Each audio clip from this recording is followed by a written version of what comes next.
Now, first and last name. Raymond Schwartz, Where were you born?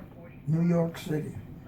You know, I kind of thought that you were from up north. I did. How did you end up here? How did what? How did you end up here in Georgia? Well, my father's business was bankrupt during the Big Depression, and he got a job in Atlanta, and we moved here. I was 10 years old, and I've been here ever since. All right. So almost a Georgian. Oh yeah, almost. Almost. All right. I wanted to talk to you about your experience in the Army. We had talked a little bit earlier, but I wanted you to go over what were you doing just before you joined the Army? I was a postal clerk. No delivery of mail. You No, worked no, inside the in post the office. post office, yeah. All right. Were you drafted or enlisted Enlisted, on your own? that's right. Did you have other family members that were already in the military? No, I was the first one. All right. How did your parents feel about you joining and going away? I never asked them. I never asked them. You just made the decision? Well, the war had just started, and I enlisted 2 months after Pearl Harbor. So everyone was going into the Army, so they expected that I would be drafted eventually. So I decided to enlist in advance of the draft. Was Army your first pick? Yes. Oh, no, no, no. No, I wanted to join the Marines, and they wouldn't accept me. I wanted to join the Navy, and they wouldn't accept me.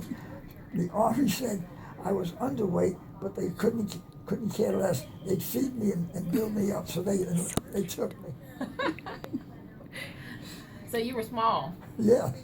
All right. So when Pearl Harbor first got invaded, what was your reaction? Did you feel like patriotic, like you needed to go? I expected to go. It was that important. Were you frightened at all? No. What was your job in the military? A radio operator on a what should I call it? A radio operator on a commercial plane that transported materials and people from one place to another. And how long did you do that? From September of 1942 till I got discharged in September of 45. All right. While you were in there, how were you able to communicate with your family? Did you write much? Oh, yes, we wrote frequently. Frequently. Did your brothers ever, I heard you say you had two brothers, did they ever join? My older brother did. He did? Yeah. Was he in part of that war also? Yes. He was. Anybody get wounded? No. No. Good, right? That's right. During your experience while you were enlisted, as a matter of fact, were you officer or enlisted? Enlisted.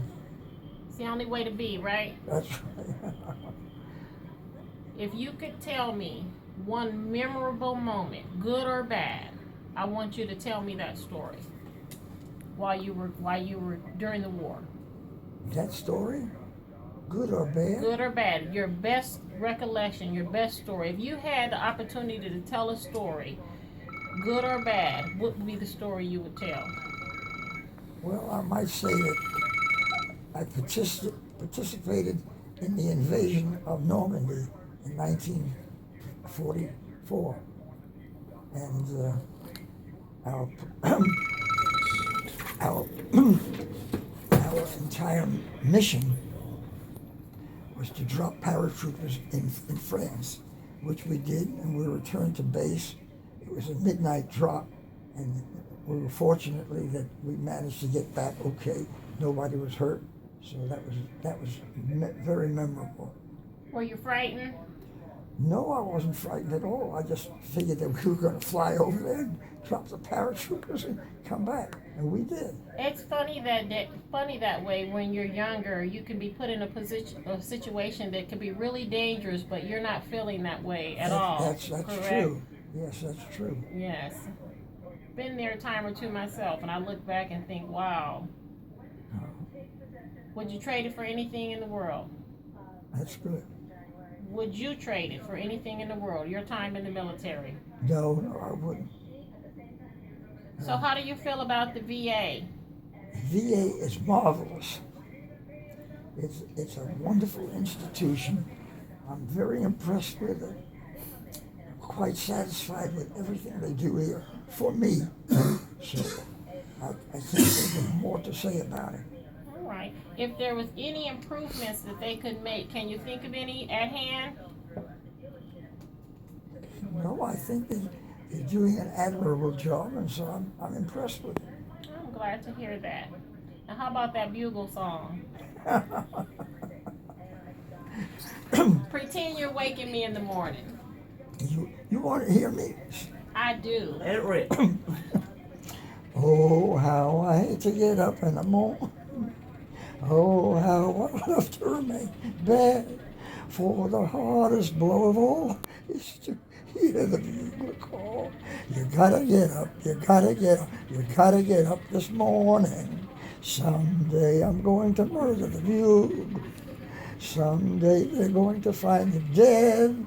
And then I'll get the other pup, the guy who wakes the bugler up, and spend the rest of my life in bed. Yay. Mr. Schwartz, it has been a pleasure taking care of you. It really has. Okay, thank you. Thank you so much.